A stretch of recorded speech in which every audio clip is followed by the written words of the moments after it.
Hey YouTube, I just got this bike today, so I thought I'd make a bike check. Starting off at the top, they're the Odyssey arron keyboard grips. They're a signature. Then I got the shadow vultus bars.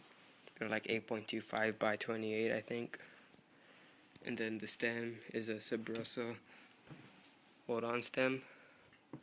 The forks are the Fit Blade 2 forks. The hub is a BSD front hub with a stolen revolver rim. And the tires go with the grips. They're his keyboard tires where they like, if you go in water and then you ride, they'll like spell out stuff, which is pretty cool. The frame is a We the People cream frame. It's Andrew Jackson's signature frame. And then the cranks are the stolen mob cranks.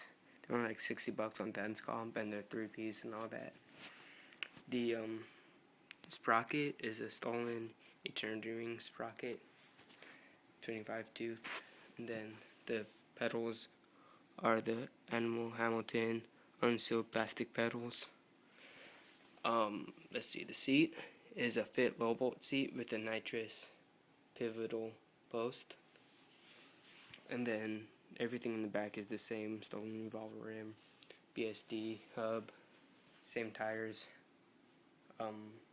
The headset is an FSA impact headset, and the bottom bracket is I think just around the bottom bracket. So yeah, that's my bike check. I think that's pretty much everything. It weighs about like 25 pounds, and yeah, I really like it. I'm excited to have it.